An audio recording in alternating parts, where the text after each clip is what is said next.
Le podcast de Sur la route de l'horreur est rendu possible grâce à Horreur Fanatique et son encamp du samedi soir. Visitez horreurfanatique.ca pour plus de détails. Maintenant, bouclez votre ceinture puisqu'on vous amène sur la route de l'horreur.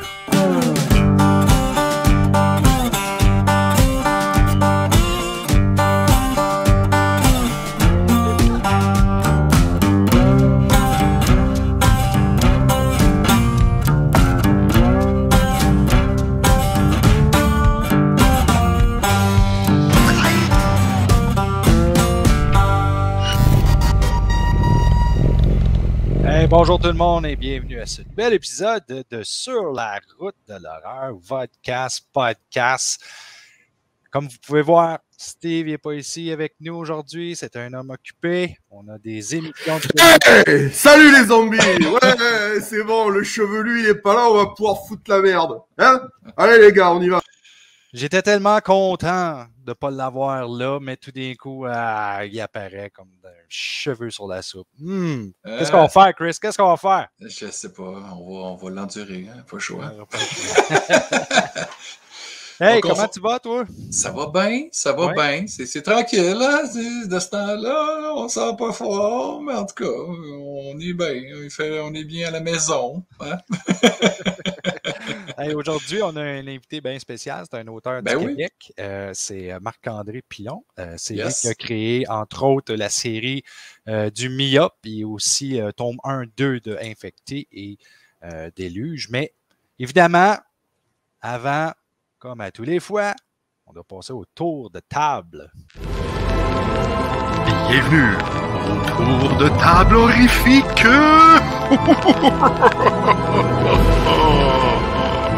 Fait quoi, le tour de table horrifique, je vais commencer. C'est tranquille. On est encore pas mal confinés à la maison. Je vois pas de démarche aux puces. J'ai pas acheté grand-chose. Mais j'ai regardé les extras d'un film. Un film que j'ai, que vous connaissez peut-être. Hein, Hey! J'ai même ça signé par un des réalisateurs. Hein? Il y a un réalisateur. Hein, par le réalisateur, mais le producteur. L'expérience est pourrie, ce truc, même si j'ai participé. Je va te cacher.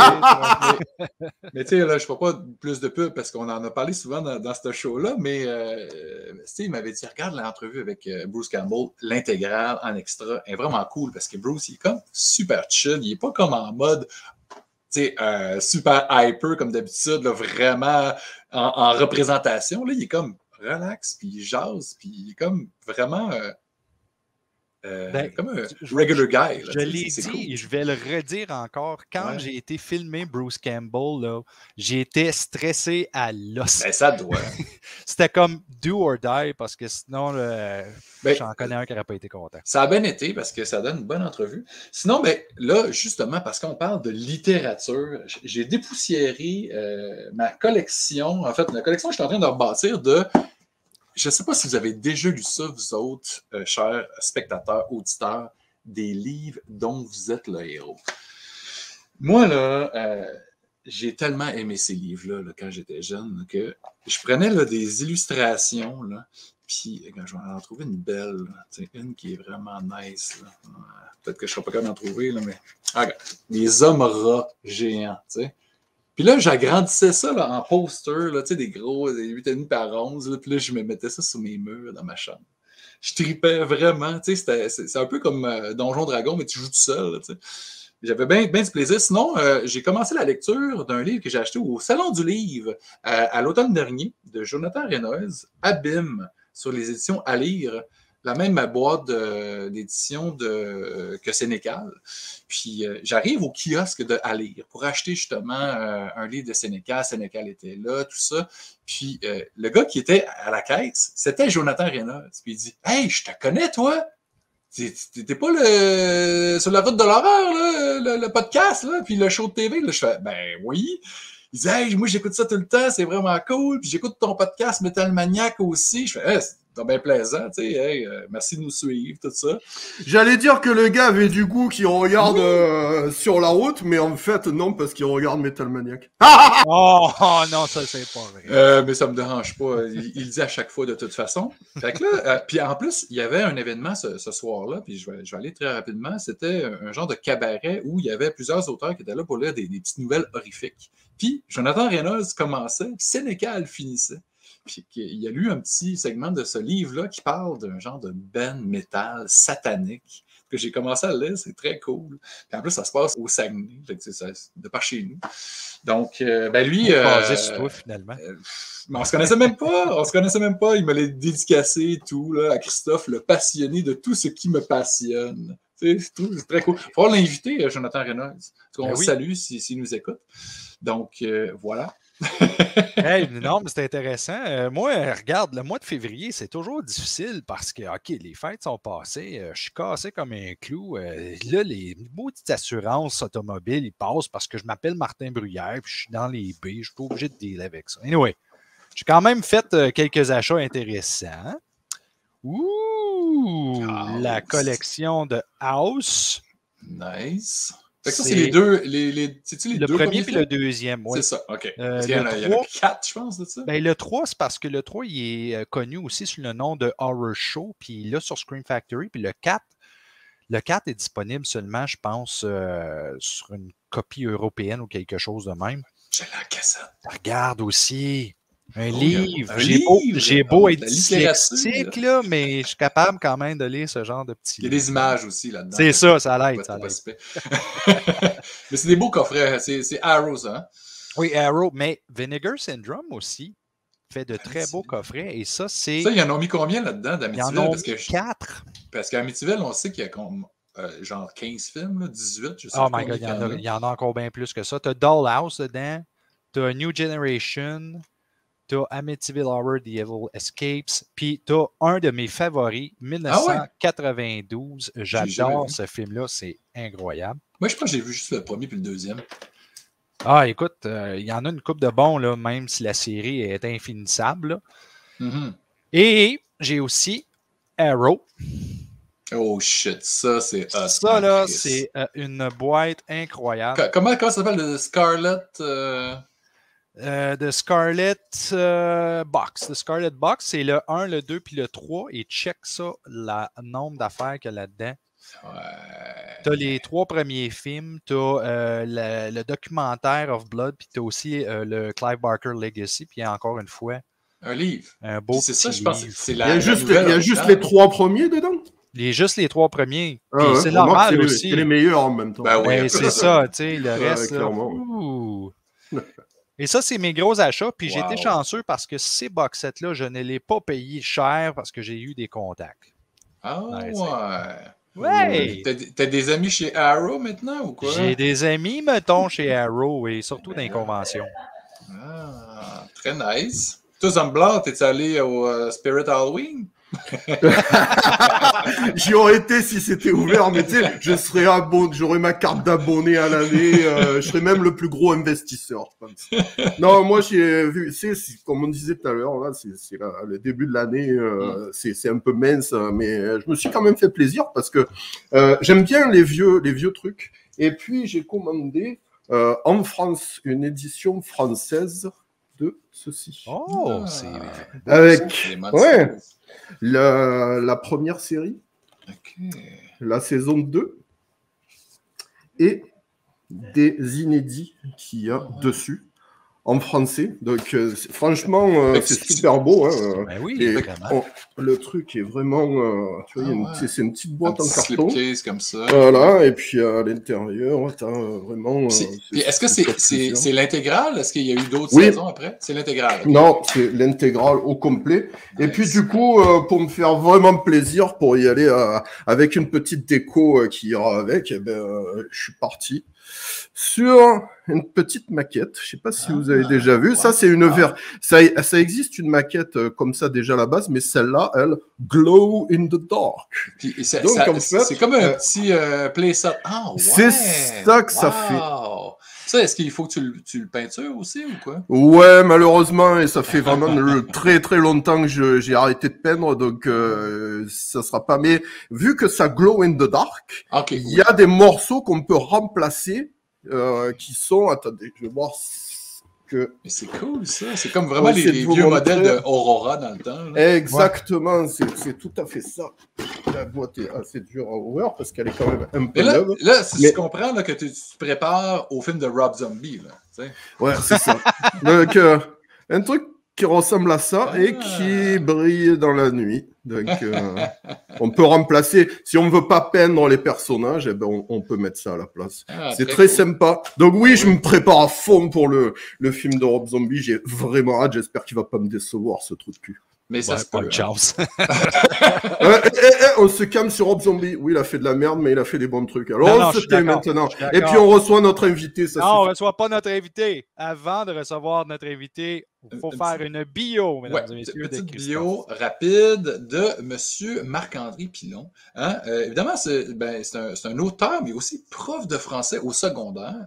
Il est auteur de romans jeunesse, principalement. Tantôt, Martin, tu as parlé de la série des myopes. La revanche du myope 2011, le myope contre-attaque 2012, le guide de survie du myope en 2014. Donc, tous trois parus aux éditions de Mortagne. Mais aussi, il est avec nous aujourd'hui parce qu'il aime l'épouvante. Hein?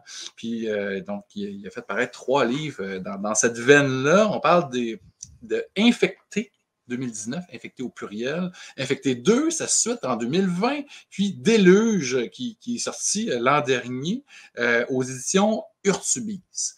Donc, maintenant, on est prêt à accueillir Marc-André Pilon parmi nous. Mesdames et messieurs, Marc-André. Bonjour. Salut. Salut. Ça va bien? Ça va. J'ai pas un décor aussi élaboré que le vôtre. Ben, j'ai un bon, ben merci, au revoir. Bye. On ne comparera pas, par exemple, avec El Zomblar parce que c'est assez banal comme décor en arrière. Il y a beaucoup de Zomblar dans Infecté, donc il va peut-être revenir ou être intéressé. Sait-on jamais? Ouais.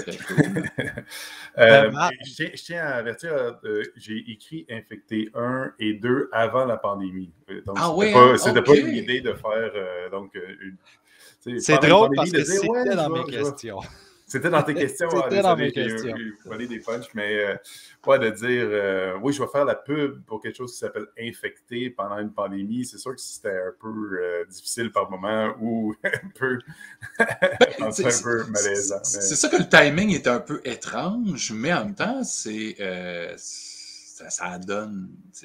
C'est fantastique que ça tombe comme ça. Là. Ouais, mais toi, justement, vu qu'on est dans l'infecté, là, parlons-en. L'idée derrière cette série de livres-là, ça t'est venu comment? Au moment où c'était un peu la folie zombie là, autour de Walking Dead, il y avait la télésérie que j'aimais beaucoup, j'ai lu les BD aussi. Fait que j'étais vraiment comme moi-même aussi dans un trip un peu zombie. Puis j'avais eu une idée sur une espèce de twist de comment est-ce qu'on pourrait amener les zombies un peu différemment. Puis là, dans mon cas, sans révéler trop de punch, comme on peut le voir sur l'image, c'est un peu en lien avec le sang. Donc, comme une maladie sanguine qui va créer l'espèce d'épidémie. Okay. Et qui fait en sorte que, admettons, on pourrait être tous dans la même pièce. Personne d'entre nous est un zombie ou un infecté. Et donc, on se sent comme en sécurité. Mais non, puisque la maladie peut se déclarer quand même de l'intérieur et on n'est donc jamais en sécurité parce que c'est ça, n'importe qui peut devenir un infecté tout à coup si là, le bon type sanguin. Bon, en tout cas, sans révéler toutes les punches. Fait que j'avais pensé à ça, puis j'étais comme, ça serait cool de faire ça. Puis comme on vous l'avait dit au début, là, j'étais en train d'écrire Les myopes, qui sont des romans plus humoristiques là, pour 10-13 ans, sur un nerd dans une école du côté autobiographique. En tout cas, j'avais envie d'écrire de l'horreur. Mais comme vous avez remarqué, en 2014 puis 2019, il y a comme un trou dans ma carrière littéraire qui s'appelle Félix et Alice. Donc, devenu papa. Oui, c'est ça. Fait que ça l'a mis l'idée un peu sur la glace. Mais après ça, quand j'ai eu un peu de temps libre pour écrire, je me suis dit, j'avais envie de la faire vivre, cette histoire-là. Même si, admettons, la folie zombie était passée ou que c'était pas sûr qu'une maison d'édition voudrait prendre le risque de sortir une histoire comme ça, je me suis dit, on va l'écrire juste pour le plaisir. J'avais envie de me faire du fun. C'est ça que ça a donné. Puis j'ai été chanceux parce que là, Urtubiz l'ont sorti. En Europe, c'est une maison d'édition qui s'appelle Kenes, qui est une maison belge, mais qui publie aussi en France et en Suisse, qui ont fait une version française. Ah non, adapté? Oui, une adaptation. Ouais. Qu'est-ce qu'une adaptation? C'est quoi, ils ont pris tous tes trucs, tous tes mots québécois, et puis ils ont viré ça pour mettre des expressions plus européennes, on va dire. Franchement. Ah ouais. Mais c'est un travail à deux, là, quand même. T'es impliqué là-dedans. Oui, c'est ça. Ils n'ont pas juste comme, ils changent ça, puis ils m'envoient comme une version, on en discute, puis même moi, j'ai fait plus de suggestions, pour dire, admettons, tel nom de personnage, y a-tu vraiment... Des Français de cette tranche d'âge-là qui ont ce nom-là, essayer de penser à des choses comme ça. OK, parfait. Mais parce que, dans les faits, avoir eu plus de temps, j'aurais quand même revu un peu la narration, même, parce que quand je l'écris vraiment avec un rythme, un tempo que je considère comme un style québécois. Mm-hmm. Puis après ça, de juste aller dire, bon, ce mot-là est trop québécois, puis on remplace juste ce mot-là. Je trouve quand même que le feeling général reste... une œuvre québécoise, mais eux, ils connaissent leur public, ce qui fait en sorte que les changements qu'ils ont apportés semblent très bien fonctionner, parce que quand les gens m'écrivent de l'Europe, ils sont pas comme « Coudon, c'était un peu bizarre ton affaire. » Non, ça a l'air de bien faire la job. Fait que finalement, la différence entre un roman français et québécois tient à quoi? Tient à des anglicismes, c'est-à-dire il retire des anglicismes de mes dialogues, parce que j'utilise plutôt des anglicismes pour faire naturel pour le dialogue, puis comme c'est des anglicismes non utilisés là-bas, ils vont les enlever. Fait que mes dialogues... Oui, c'est ça. Les dialogues deviennent plus normatifs, mais on va rajouter des anglicismes dans la narration. Fait que là, tout d'un coup, moi, j'avais écrit stationnement, mais stationnement est redevenu le parking. Je pense que j'avais écrit croustille, c'est devenu des chips. C'est ça, est-ce qu'on... C'est pas des chips. Le shopping, c'est bon encore. On s'amuse comme ça. Même la première page du premier tome, j'avais écrit édredon pour dire qu'ils sont sous une couverte en train d'écouter un film à la télé. Puis c'est devenu le plaid, P-L-A-I-D. Puis mais moi, j'étais comme... Je sais pas c'est quoi. Ouais, parce qu'en fait, un édredon, ça se dit toujours en France, mais c'est plutôt un mot que les anciens ils utilisent, si tu veux. Comme ici, à quelque part aussi, là. Ouais, c'est pas un mot super populaire, mais tu sais, en mettant sous la couette ou sous la couverte, ou je sais pas, en tout cas. Ouais. On avait fini par sélectionner édredon, mais le plaid, finalement, c'est des trucs un peu écossais, tu sais, comme une couverture carottée, comme en LED. Okay. Ah, ça vient de plaid en anglais, donc une traduction de plaid à plaid. OK. Ah, mais c'est très drôle. J'en apprends même. On apprend toujours. Donc, du français au français, c'est ça. Fait que là, c'est disponible en Europe. Donc, ça fonctionne très bien. Fait que même si certaines personnes me disaient « Ah oui, tu as écrit un truc de zombie, mais c'était pas plus comme saison 1 de Walking Dead, là, on est rendu saison 10, puis comme ça commence à s'essouffler. » Les zombies, ça existe depuis les années 50, White Zombie, après ça, Romero des années 60, 70, il y en a chaque décennie. Walking Dead, c'est un des plus gros succès que la télé a jamais connu, mais ça va jamais mourir. C'est des morts vivants. C'est ça. T'essaies de le tuer, puis l'histoire se relève encore. C'est comme, il n'y a rien à faire. Ça va nous hanter à jamais. On n'a pas des petits morceaux de tambour. Écoute, ça va vraiment vite comme c'est là, et on est déjà rendu au bout où je te pose des questions en rafale. Puis les questions en rafale, je vais t'expliquer ça après notre petit thème qui va passer là. Est-ce que notre invité saura répondre aux questions en rafale?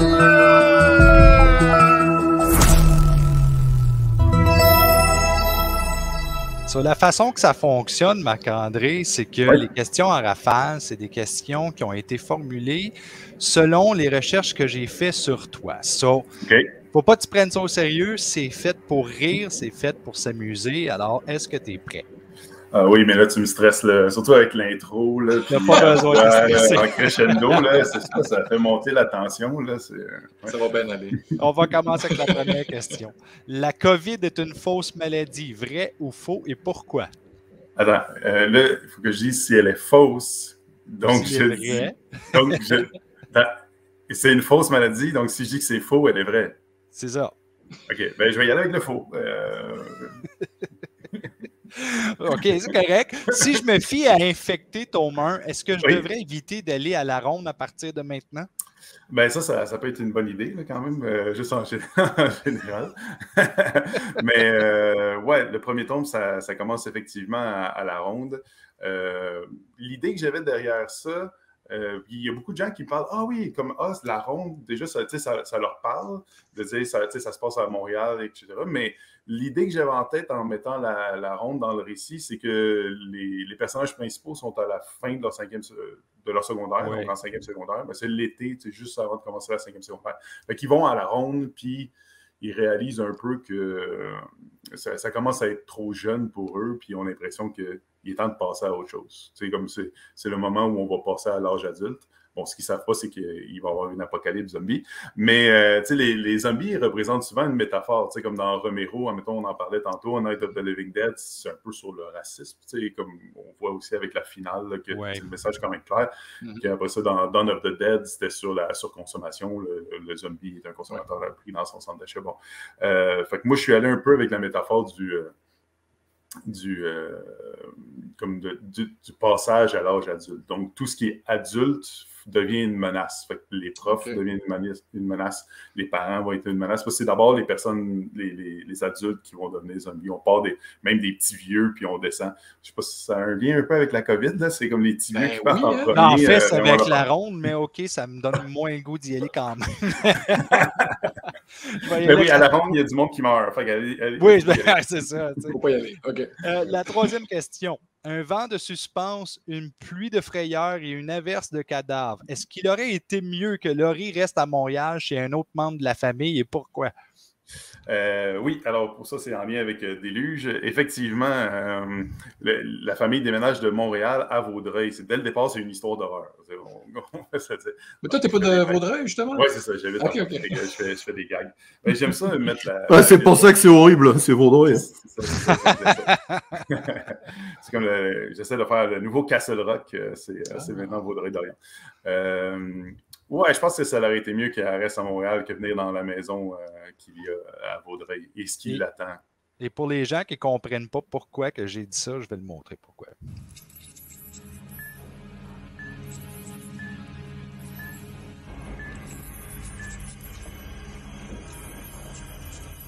Mesdames et messieurs, bonsoir. Nous sommes désolés d'interrompre votre programme à la maison pour un bulletin météorologique spécial. En effet, le 13 octobre prochain nous attend une grave intempérie. Plus précisément, un déluge. Voici nos prévisions. Un vent de suspense, une pluie de frayeur et une averse de cadavres. Alors nous vous conseillons de rester à la maison, qu'elle soit hantée ou non, de fermer à double tour et de vous installer confortablement avec un bon livre. Alors c'est un rendez-vous le 13 octobre prochain, Déluge.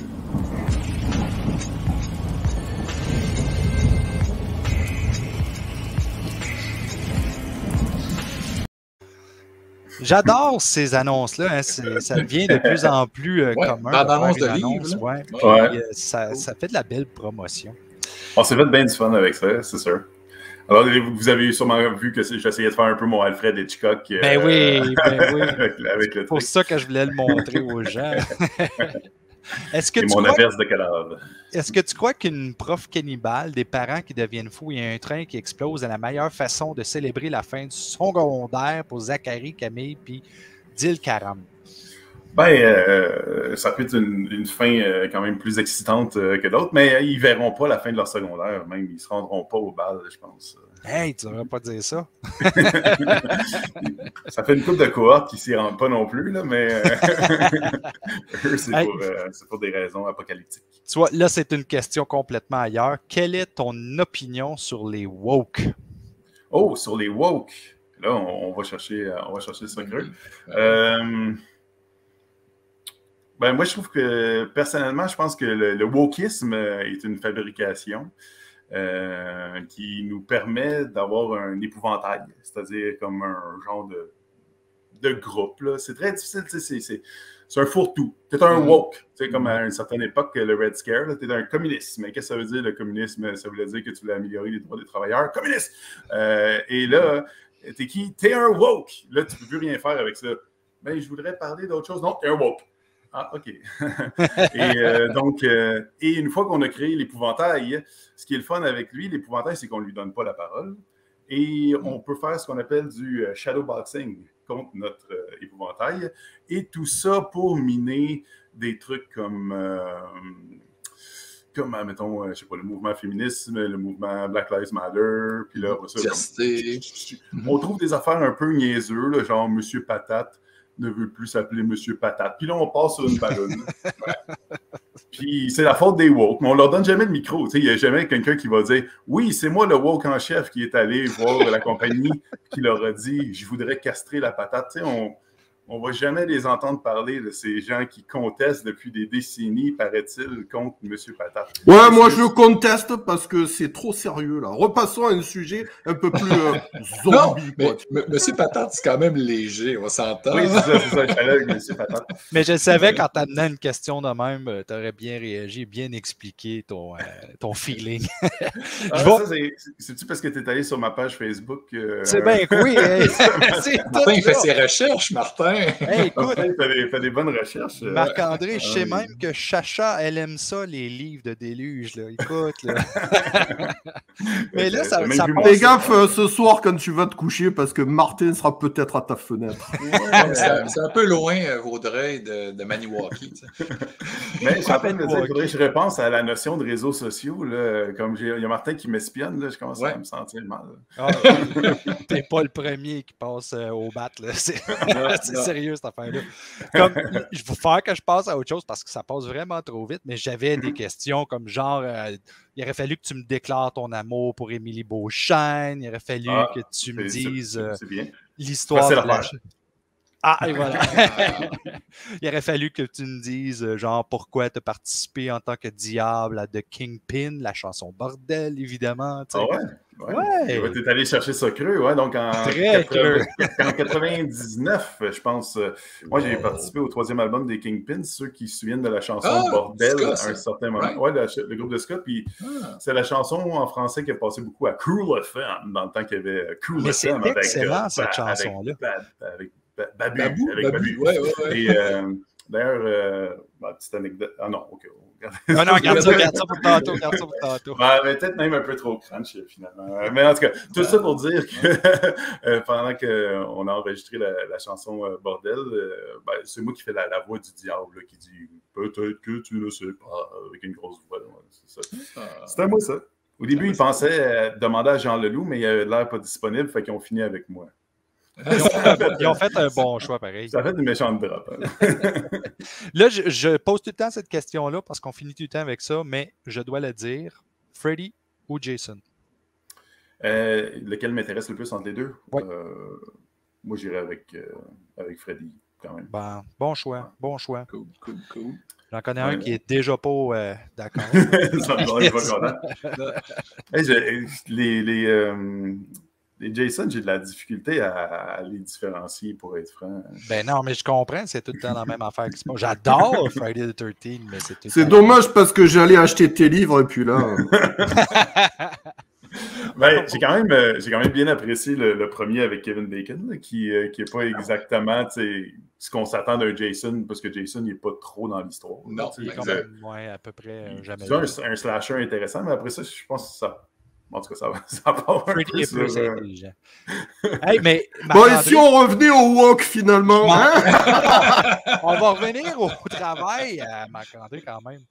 Je veux parler de tes débuts. Je veux dire, l'horreur, thriller, suspense, c'était pas au rendez-vous au début, mais le myope l'était. Est-ce que l'idée de faire l'horreur rôdait déjà lorsque tu as commencé à écrire la série du myope?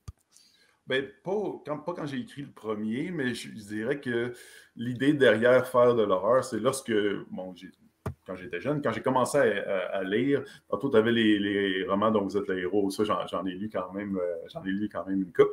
Mais plus sérieusement, tu sais, primaire, j'étais tombé un peu dans les frissons qu'il y avait à ce moment-là, tu sais, qui commençaient au début des années 90. Conte de la nuit. J'ai rapidement gradué à Stephen King. Fait que, c'est pas mal juste ça que je lisais, là, secondaire 1 à secondaire 3, du Stephen King, du Dean Koontz, peut-être un peu Michael Crichton, des affaires comme ça. Il fallait qu'il y ait un petit côté, ça prend une créature, ça prend du sang, ça prend de l'horreur. C'est juste ça que j'appréciais jusqu'au moins l'âge de 14 ans. C'est quoi ton premier, tu t'en rappelles-tu, le premier livre là, qui t'a vraiment marqué? Ouais, genre. Le premier que j'ai lu, c'est Cujo, mais c'est pas celui qui m'a marqué le plus. J'ai tout de suite passé après à It. Donc, j'avais demandé ça pour mon 12e anniversaire. Mes parents, en tout cas, s'ils l'avaient lu en premier, ils ne me l'auraient peut-être pas offert. Surtout les scènes plus tard, comme avec Beverly dans l'égout. Mais en tout cas, toujours est-il qu'ils m'ont fait confiance, puis je les remercie de ça. Puis, je pense que It, ça m'a vraiment marqué beaucoup. Je l'ai relu cet été. Et c'était, entre autres, j'ai écouté It 2. Je trouvais que le film était un peu moyen. Je me demandais, tu sais, où c'est qui ont eu de la difficulté au scénario. Ça m'a redonné le goût de relire le livre. Je trouvais que le premier avait été pas pire, mais bon, le deuxième, un peu moins. T'avais-tu aimé la mini-série dans les années 90? Correct. Tu sais, j'avais pas trippé tant, là, mais en tout cas. Le clown était beau, mais c'était plate. Le clown était beau et bon. C'était décent, mais mettons que le livre, c'était franchement meilleur. Mais puis le pire, ce qui est intéressant, c'est qu'il revient aux 27 ans, notre ami Pennywise. Puis là, ça faisait 27 ans que je ne l'avais pas lu. C'est comme ça m'a comme fessé là, que ça m'a pris 27 ans pour retourner pour notre ami Pennywise. Puis en le relisant, j'étais comme, je peux faire un lien avec tel livre. C'est un peu là que ça a germé. Tu vois que c'est comme si c'est gravé dans mon inconscient. Puis il y a des trucs que j'ai fait dans mes romans que je me trouvais vraiment comme... c'est un bon twist, ça aussi. Je trouvais que c'était bien pensé. Comme dans Infecté 2, ce que j'ai fait, il y a comme des portraits de zombies. Tu sais, quand ils croisent des zombies en chemin, tu vois un peu qu'est-ce qui était avant d'être un zombie. Ce qui l'humanise avant de se lâcher, mais en tout cas, ça nous fait quand même des petits portraits comme ça. Mais quand tu lis It, il y a aussi des genres de portraits comme ça, de personnages qui ont l'air complètement secondaires, tu sais, puis qui partent pendant un bout, puis qui t'amènent quelque part d'autre. Puis là, j'étais comme, finalement, c'est peut-être de là que ça vient, tu sais, dans mon inconscient depuis 12 ans, que je pensais que c'était une idée que j'ai eue, mais peut-être pas. Ouais, et puis souvent, à cause de Stephen King, des fois, tu as un bon flash, t'es comme, hey, ça ferait un bon. Ah non, il l'a déjà fait. Il en a fait. Ça serait bon. Ah non, il l'a fait aussi. Il a tout fait.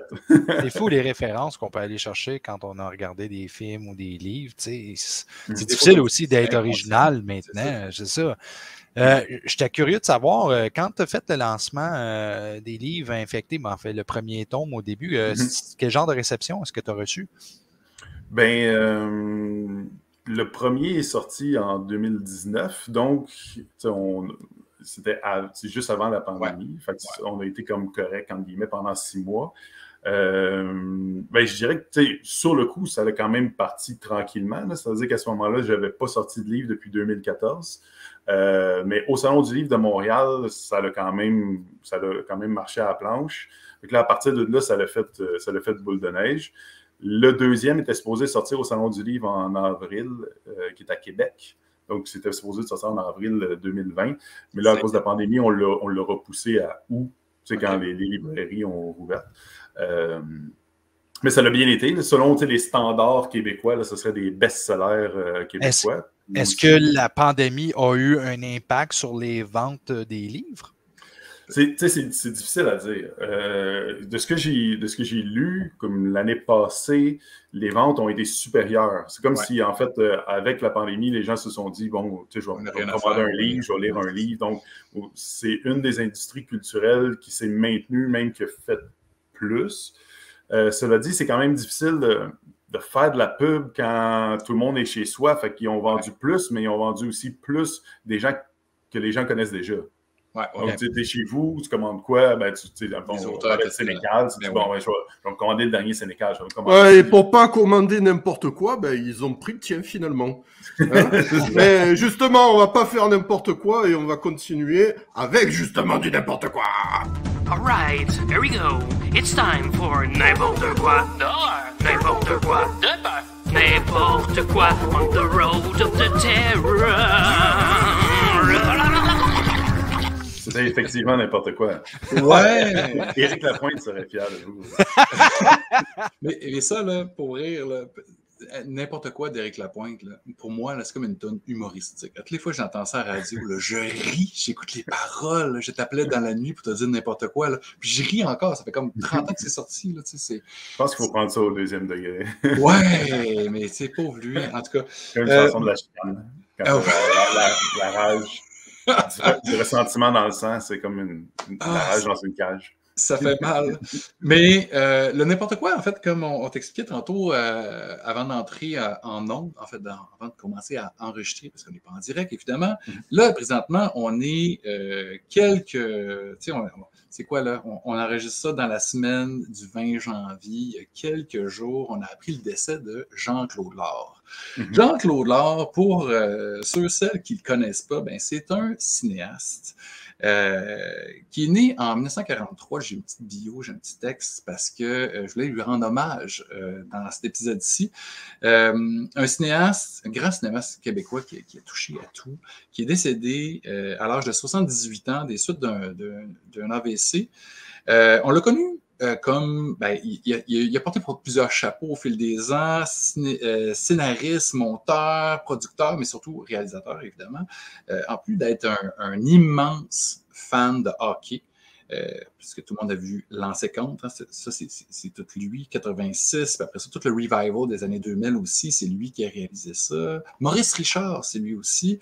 Il a réalisé La Grenouille et la Baleine, hein, pour les gens qui se rappellent du film de 88, qui fait partie des Contes pour tous, mais il nous a donné aussi des films d'horreur, ou des films qui flirtent avec l'horreur. Puis, je vais vous montrer un artefact lié à ça. En 77, il a sorti le film Panique, un film produit par Pierre David, qu'on a eu sur le podcast, qu'il connaissait très bien, qui a travaillé sur plusieurs projets avec Pierre David. Panique était un film, style film catastrophe, où l'eau a été empoisonnée. Donc, un film que je n'ai pas vu, mais qu'on m'a dit beaucoup de bien. Ça m'a pris 40 ans avant de voir ce film-là. Visiting Hours est sorti en 82. En français, ça s'appelait Terreur à l'hôpital central. Aussi une production de Pierre David. Moi, je trouve que cette affiche-là, cette pochette-là de VHS qu'on a vu plein de fois au club vidéo est magnifique avec la tête de mort sur l'hôpital. Efficace, hein?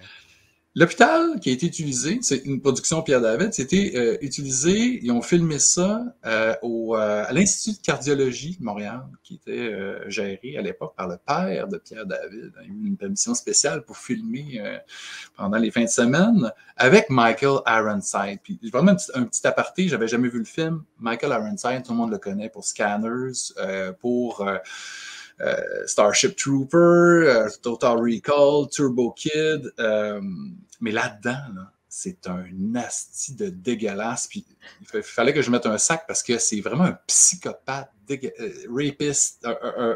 Vraiment, là, il est terrifiant.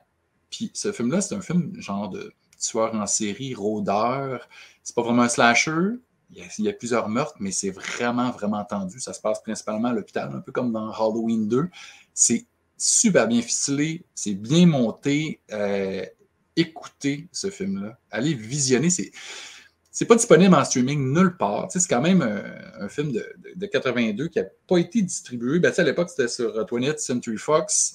Il y a sûrement eu des DVD. Ça, là, j'ai mon Scream Factory. Ça, c'est mon vidéodisque. Ça, là, c'est pour ceux qui ne connaissent pas ça, c'est vraiment une antiquité. Puis, il est graffiné. Il ne jouait pas, ça skippait, il a fallu que je l'écoute autrement. Donc, Visiting Hour, il y a eu aussi un film que, selon Pierre David, on ne doit pas visionner, mais je vais sûrement aller le visionner quand même, The Vindicator. Frankenstein 2000 en 1986. Une coproduction, Pierre David, aussi avec Cinepix qui ont travaillé là-dessus. Il y a Pam Grier là-dedans. Pam Grier, évidemment, icône du Blaxploitation, qui a été dans Foxy Brown, dans Coffee, dans Jackie Brown aussi par la suite. Puis, c'est un film de cyborg qui est sorti 1 an, c'était pas un flic, mais presque, 1 an avant Robocop. Fait que t'as un type qui se fait transformer en un genre de robot humain, sauf que lui, c'est pas le bas de la face qu'on voit, c'est juste ses yeux à travers une visière. J'ai écouté des bouts, ça a l'air incroyable. Aussi, dernièrement, son film le plus horrifique qui est sorti, Jean-Claude Lard, c'était en 89, ça s'appelait Minefield, La mémoire assassinée. Encore une fois, il retrouvait en fait Michael Ironside. Ça a été coécrit par Georges Mihalka, notre invité de la semaine passée, hein, parce que là, on est comme dans le futur, on est au mois de février, puis on vient de sortir l'épisode avec Georges Mihalka, réalisateur de My Bloody Valentine. Puis ce film-là, Minefield, que je n'ai pas vu non plus, je dois falloir que je fasse mes devoirs. Michael Ironside, Christopher Plummer, grand acteur canadien qu'on a perdu l'année dernière. Lisa Langlois, qu'on trouve dans les suites de Scanners, dans le 2, je crois. Eugene Clark. Est-ce que vous savez c'est qui Eugene Clark? Probablement pas, mais en allant sur IMDb, on découvre que c'est le Big Daddy de Land of the Dead. Tu sais, le zombie suprême. Le zombie intelligent, là. C'est ça, exactement. C'est le Bob de Land of the Dead, si on veut. Donc, lui, il jouait dans Minefield, réalisé par Jean-Claude Lard. Puis, juste avant de terminer, excusez-moi, je prends beaucoup de temps, là, mais tu sais, ça vaut la peine. Rapidement, je vais vous lire un petit texte que Marc Lamotte de Fantasia, qu'il connaissait très bien, a rédigé pour nous. Marc Lamotte, co-directeur du festival. Jean-Claude Lard qui avait reçu le premier prix, tout premier récipiendaire du prix Denis Héroux en 2016.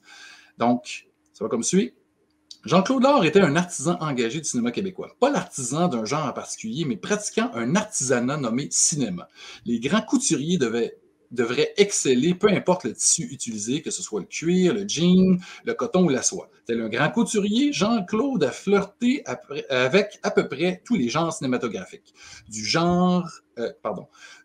drame politique à la comédie, de l'horreur à la science-fiction, du drame sportif aux films d'action, des films familiaux aux documentaires. La base commune de ces films réside dans une constance dans la direction des acteurs et que toutes ces œuvres étaient motivées par le désir de parler de sujets qui lui tenaient à cœur. Évidemment, Fantasia compte rendre hommage à Jean-Claude Lard prochainement. Restez à l'affût, ils vont annoncer ça prochainement. Donc, merci voilà. beaucoup, Christophe, pour cette belle chronique. Ouais, la prochaine fois, tu me laisseras lire, hein, si c'est pour bafouiller toutes les 30 secondes. On va revenir avec Marc-André, là, parce que sinon, il y en a pogné. Hey, Marc-André, parle-nous donc un petit peu de ton dernier livre de Déluge. Ouais. Alors, Déluge, j'en ai une copie ici peut-être pour voir la page couverture. Yes. OK, alors on peut voir vraiment une maison hantée avec c'est difficile, un petit fantôme ici.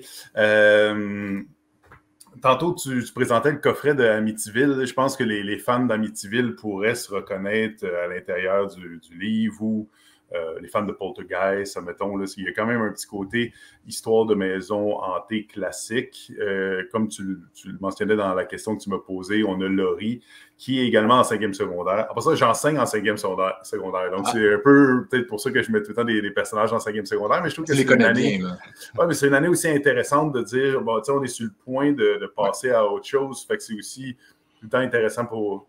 Est-ce que c'est un livre pour les jeunes ou c'est vraiment pour tout le monde?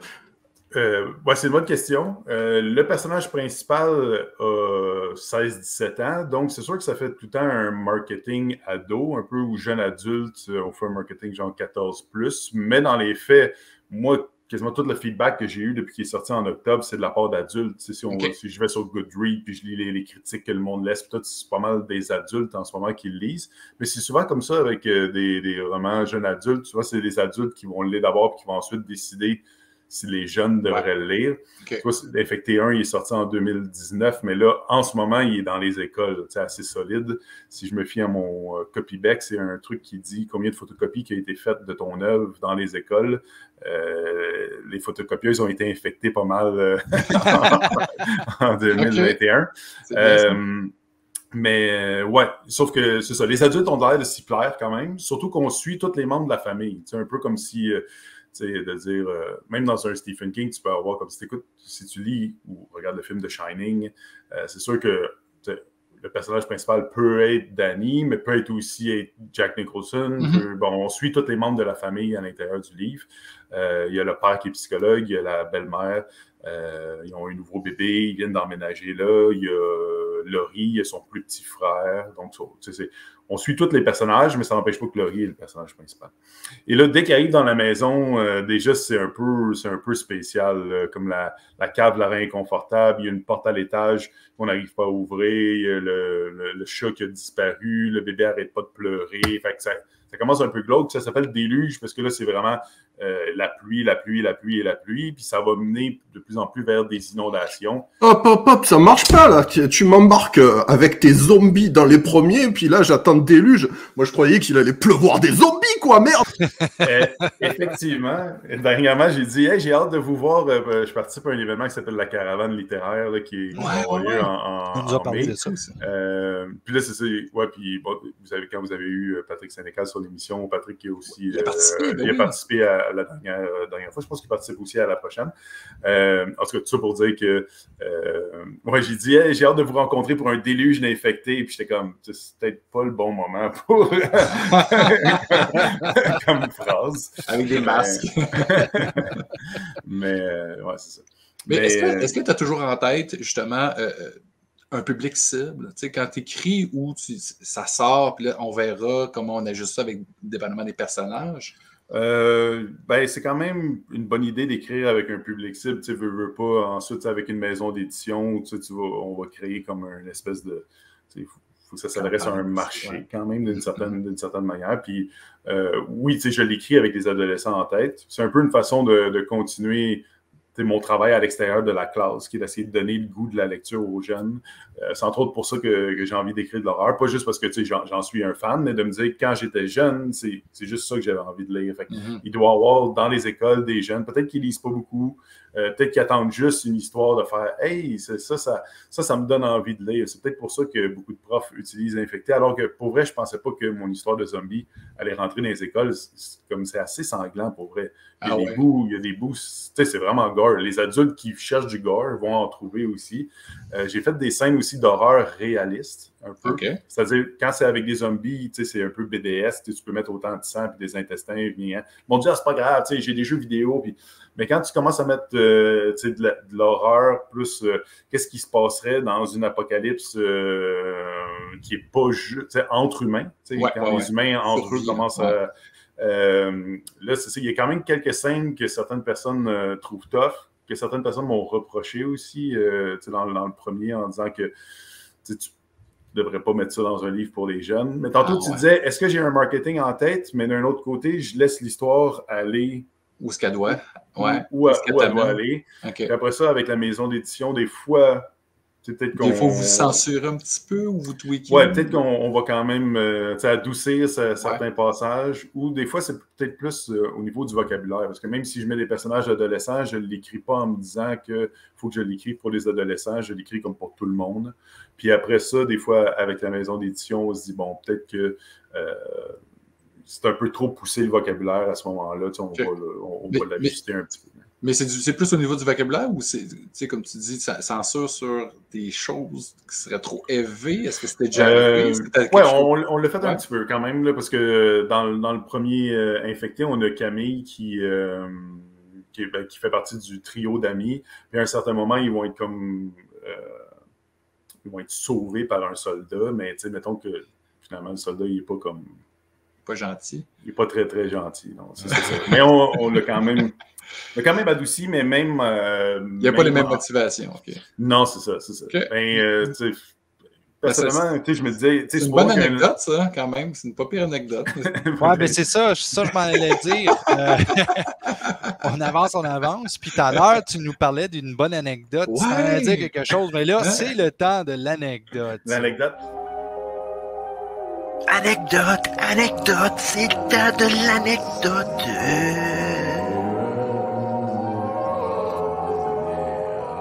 OK, là, tu peux y aller. Ben oui, c'est ça. Ben, j'en ai trouvé une meilleure que celle de notre ami Babu. Tantôt, tu parlais de Michael Ironside avec Scanners. Puis pour le deuxième tome d'Infecté qui s'appelle Infecté 2, il y a un laboratoire, comme vous pouvez voir sur la page couverture. Puis le laboratoire, comme... Je l'ai comme conçu dans ma tête en me disant, s'il se passe de quoi à Vaudreuil, puis l'armée débarque à Vaudreuil, bon, on s'entend que déjà c'est fictif, mais où est-ce qu'ils pourraient mettre une base là, où on pourrait avoir comme un laboratoire? C'est un building qui est appelé dans la région un peu le bâtiment futur, en référence à Futur Électronique qui possède maintenant le bâtiment, ou qui est appelé, pour les plus vieux, par Roche la pharmaceutique, là, Roche. En tout cas, c'est un building là, d'une douzaine d'étages. Si vous passez sur la 40, là, c'est comme une tour en béton qui a vraiment l'air nowhere. C'est pas là qu'ils ont tourné Scanners? C'est en plein ça. C'est là qu'ils ont tourné Scanner. Puis là, la scène où comme la tête explose, puis tout le monde est assis sur des bancs rouges. Ben, c'est encore là. Hein? Ce building-là, il est comme figé dans les années 70. Si tu entres à l'intérieur, il y a encore exactement l'auditorium de Scanner, tous les bancs rouges. Ouais, je suis allé le visiter. Eh bien là, il faut que tu nous donnes l'adresse, là, parce que nous, on est en train de monter un épisode autour du Montréal de David Cronenberg, puis moi, j'étais sûr que c'était Concordia, parce qu'il y a eu des scènes qui ont été tournées à Concordia, puis on m'a dit, en tout cas, moi, j'étais allé pousser mon truc, je parlais avec des gens de Fantasia, on a parlé à des gens à Concordia, puis ils nous ont dit, c'est probablement dans tel pavillon à Loyola, mais ça a été détruit depuis. Donc là, tout ce pavillon-là, c'est pas ce pavillon-là, mais cet auditorium-là qu'on voit justement dans la scène, je n'étais pas capable de retrouver personne qui était capable de me confirmer c'était où, quelle salle. Alors, il est au bâtiment futur à Vaudreuil. C'est malade! Puis, donc, je suis allé faire un tour dedans, mais ça va peut-être être un peu compliqué parce que même si c'est inhabité depuis super longtemps. Puis même pour vrai? Il n'y a plus rien là-dedans. Là. Ben, il n'y a eu rien pendant super longtemps. Puis même quand ils ont bâti ça, rapidement, Roche a comme retiré ses billes, puis ils sont partis, ce qui fait en sorte que mettons, le penthouse, comme les 3 étages en haut, ont été aménagés, mais comme, mettons, le 4, le 5, le 6, c'est tout le temps resté sur le béton. Il n'y a jamais rien eu de creepy, ça. 40 ans. Mais le pire, c'est qu'il y a un sous-sol. Et là, c'est vraiment creepy, puisqu'il y a des tunnels où il était supposé d'entreposer des médicaments, etc. Mais il y a beaucoup de films d'horreur qui sont encore tournés là. Il y a eu un tournage, c'était quoi, Helix, qui ont tourné là. Dans les tunnels, il y a encore, il y a encore des genres de graffitis qui ont fait dans les tunnels pour la série. Il y a un X-Men qui a été tourné là dernièrement. En tout cas, il y a souvent des tournages là. Plus qu'un building. Moi, ça sert encore un peu. Oui, mais là, en ce moment, en fait, il y a une compagnie qui fait de... C'est pour ça que je disais que ça allait peut-être être difficile d'aller le visiter, c'est que ça a été loué par des compagnies qui font de l'expérimentation en lien avec le cannabis. C'est comme ça s'appelle C quelque chose. Là, ouais, c'est trop. Et donc, quelque chose comme ça. Fait que là, donc, est-ce qu'ils te laisseraient y aller? Je sais pas, tu vois, comme tous les secrets autour du cannabis, mais là, je sais exactement la bâtisse que tu me parles. C'est la bâtisse que, justement, ils ont filmé l'extérieur pour Scanners. On voit, là... quand l'hélicoptère arrive, exactement. Comme c'est ça, ouais. Fait que j'avais aucune idée qu'ils avaient filmé à l'intérieur de ça aussi. Ouais, l'auditorium est dedans, ouais. Wow! Il y a encore des cuisines, des cuisines désaffectées. L'autre building qui est à côté, c'était où ils faisaient des expériences pharmaceutiques. Fait que t'as encore tout comme les comptoirs. Ça a l'air d'une classe de sciences de secondaire 1, là, avec des champeux, tout, mais c'est tout abandonné. Puis quand j'ai pensé à ça pour mettre mes zombies, je pensais pas que ça allait être aussi parfait. Là. Quand je suis allé le visiter à l'intérieur, j'étais comme non, c'est un film d'horreur, il est là, juste à prendre la caméra, puis c'est comme on a déjà tout le. Mais c'est cool que ça a pu t'inspirer, puis justement, tu sais, que c'est connecté avec l'œuvre d'un des plus grands cinéastes canadiens qu'on a connu. Moi, je suis un gros fan. Est-ce que toi, tu as été fan un peu de Cronenberg? Ouais. Mais j'ai pas tellement écouté ses premiers, là, à part Scanners, mais J'ai quand même bien aimé, même dernièrement quand il a fait History of Violence. C'est lequel l'autre avec Eastern Promises. Eastern Promises, moi je l'ai trouvé écœurant, la scène d'anthologie où c'est que c'est le plan séquence où il se bat tout nu dans le sauna. C'est ça. Mais c'est fort, là, c'est ça. Moi j'ai beaucoup aimé ces films-là.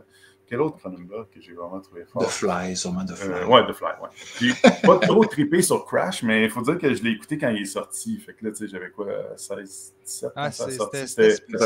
C'était perturbant. Puis ça l'a encore aujourd'hui. Ben, aujourd'hui, là. Oui, aujourd'hui, sûrement. Je l'ai vu il y a 2 ans. Il y avait eu une version restaurée en présence du réalisateur présenté à Montréal. Puis je ne l'avais pas vu depuis le temps aussi que ça avait fait scandale quand même. Le monde sortait du cinéma et tout. Mais c'est encore perturbant. C'est encore. C'est tordu. C'est tordu comme du métal tordu, comme du monde qui baise dans des chars accidentés.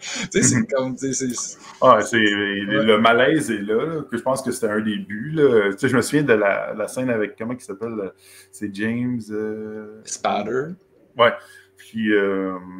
Elias Koteas. Oui, ben ils sont juste en train de comme faire l'amour, comme lui il est de derrière, puis il parle pendant ce temps-là, mais c'est aussi comme bien mécanique, puis comme décalé, comme simple, puis tu te dis, ouais, il veut vraiment que je me sente pas bien. C'est ça, c'est du gros malaise tout le long du film. Là, Cronenberg, il est bon pour faire ce genre de choses. Là. Je ne sais pas si vous avez déjà écouté The Naked Lunch, là, mais The Naked Lunch, c'était comme...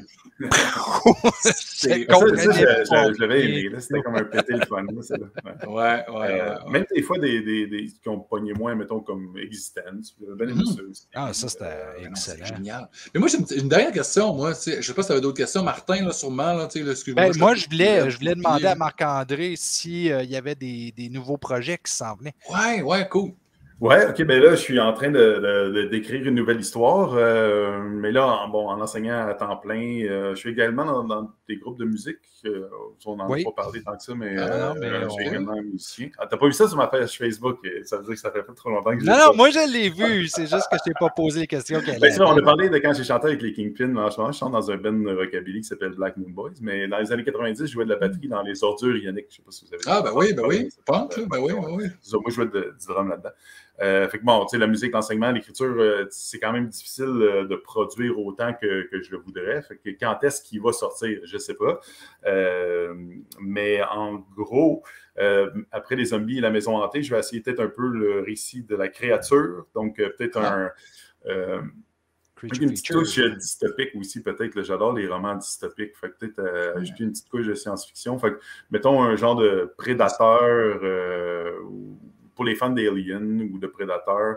Ceux qui ont aimé aussi The Descent, tu sais, le film. La dernière fois que j'ai eu peur au cinéma, là, je pense que c'est ce film-là. C'est The Descent, c'est la même chose. Ouais. Mon concept, ça serait Predator rencontre The Descent. Wow! Mais là, j'ai hâte, là. Ça va prendre une couple d'années, j'imagine, l'année prochaine. En fait, si tout va bien, j'imagine que ça sortirait au printemps 2023. Bien. Printemps 2023. Ben cool, mais en tout cas, je te souhaite d'être inspiré et d'être capable de te dégager du temps un peu pour pouvoir. Il va falloir. Christophe, c'était quoi ton autre question? Ben, en fait, tu sais, là, infecté, tout ça, on parlait de zombies. Je me demandais, c'était quoi tes films de zombies préférés? Mon film de zombies préféré? J'aime beaucoup le premier Night of the Living Dead de Romero. Moi, je le trouve vraiment cool. C'est sûr que c'est un peu le côté homemade de la chose, là, mais qui fait quand même son charme. Puis là, ça veut peut-être paraître comme comment je peux dire?